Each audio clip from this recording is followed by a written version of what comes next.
Have you ever looked at your blood sugar or your A1C and thought, why isn't this getting any better? Because you're trying, you cut back on sugar, you stopped drinking soda, you started eating healthier, maybe you're walking after meals, maybe you've even lost a few pounds, and yet your belly fat still won't move.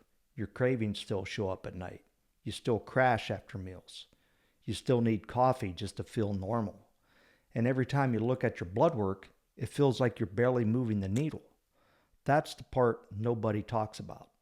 Not the person who isn't trying, but the person who is trying, reading labels, buying healthier foods, walking more, taking supplements, and still wondering, what am I missing? So what if the problem isn't that you're lazy? What if the problem isn't that you need more willpower? What if the real issue is that you've been given incomplete advice? Advice that sounds healthy, advice that sounds logical, advice that may work for some people, but when insulin resistance is involved, that same advice may not be enough. And in some cases, it may even keep you stuck. Because in this video, I'm going to show you the biggest mistakes I see when people are trying to reverse insulin resistance. Mistakes that keep craving strong, energy unstable, belly fat stubborn, and blood sugar higher than it should be. And once you understand these mistakes, you may finally understand why trying harder hasn't been enough. I'm Dr. Matt Mason, chiropractor, acupuncturist, and functional medicine practitioner. Let's start with one of the most common. Mistake number one, eating healthy, but eating too often. This surprises a lot of people because many people have been told, eat every 2 or 3 hours, keep your metabolism going, never let yourself get hungry. But when insulin resistance is present, constant eating can become a problem. Every time you eat, your body has to respond. And if you're eating all day long, your body never gets much of a break. I see this all the time. Someone has breakfast, then a snack, then lunch, then another snack, then dinner, then dessert, and they tell me I'm eating healthy, and often they are. But the issue isn't always the food. Sometimes it's a constant frequency. Think of it like constantly tapping the brakes in your car. One tap isn't a problem, but if you never stop pressing them, eventually the system wears down. The next mistake is even more common, and most people are making it before 9 a.m. Mistake number two, not eating enough protein. I can't tell you how many people come into my office eating what they think is a healthy breakfast. A bowl of cereal, a bagel, toast, oatmeal, a smoothie. Then by 10 o'clock, they're hungry again. By noon, they're starving. And by evening, their cravings are out of control. Protein helps create stability. It helps with fullness. It helps support muscle. And it helps reduce the blood sugar roller coaster. Many people focus on what they're removing. Less sugar, less carbs, less calories.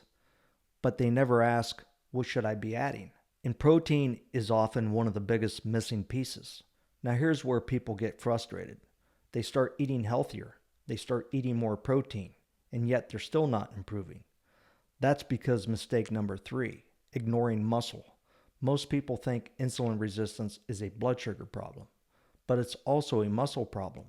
Your muscles act like storage tanks. The more healthy muscle you have, the more room you have for fuel. But many people are losing muscle every year without realizing it.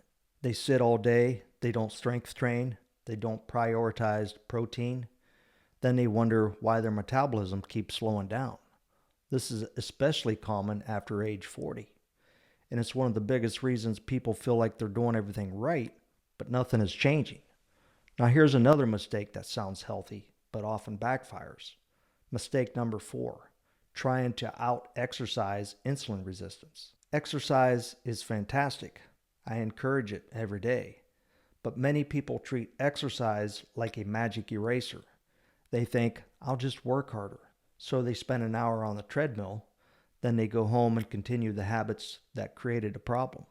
Exercise helps, but it can't fully compensate for poor sleep, poor nutrition, high stress, and constant blood sugar spikes. It's like trying to bail water out of a boat while the leak is still there. And that leads directly into mistake number five, ignoring sleep. This one is huge because sleep affects almost everything involved in insulin sensitivity. Yet most people think of sleep as optional. They'll spend hundreds of dollars on supplements, but sleep 5 hours a night. Then they wonder why they're craving sugar, why they're exhausted, why they're gaining weight, why their blood sugar won't improve.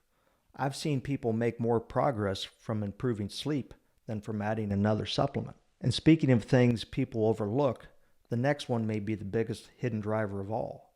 Mistake number 6, ignoring stress. Most people think stress is emotional, but your body thinks stress is physical. Whether it's work stress, financial stress, relationship stress, poor sleep, chronic inflammation, your body responds. And when stress stays high for long periods of time, blood sugar regulation often suffers. I see this all the time.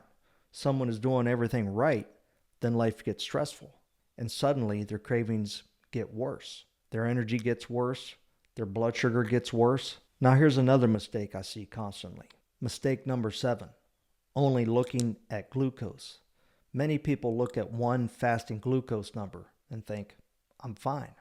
But insulin resistance often develops years before glucose becomes abnormal. That's why I also pay attention to fasting insulin, triglycerides, HDL, waist circumference, energy levels, cravings. Your body usually gives clues long before a diagnosis appears. The next mistake is one of the most frustrating. Mistake number 8, relying on willpower. People blame themselves for cravings. They blame themselves for overeating. They blame themselves for struggling. It's hard to rely on willpower when your biology is pushing in the opposite direction. That's why addressing the root cause matters. Now here's another mistake people overlook. Mistake number 9, ignoring the warning signs. Cravings, brain fog, energy crashes, constant hunger, belly fat. Many people dismiss these symptoms. They blame aging, stress, bad luck, but often those symptoms are clues that insulin resistance may be getting worse. And the final mistake may be the one that keeps people stuck the longest. Mistake number 10, expecting results too quickly. Insulin resistance usually doesn't develop in 2 weeks. It develops over years. Yet many people expect dramatic changes in just a few days. Then they get discouraged. The reality is that meaningful improvement often happens gradually. Better energy, fewer cravings, more stable hunger, better sleep, improved lab markers. Those changes tend to build over time. And here's what I want you to remember. If your insulin resistance isn't improving, that doesn't automatically mean you're failing. It may mean you're missing one of the hidden pieces we've talked about today. Because in many cases, the people who stay stuck aren't the people who aren't trying. They're the people who have been given incomplete information. And once you identify the real obstacles, everything starts making a lot more sense. Let me know in the comments, which of these mistakes do you think is affecting you the most? Because in the next video, I'm going to show you some of the fastest ways to improve insulin sensitivity naturally. I'll see you in the next video.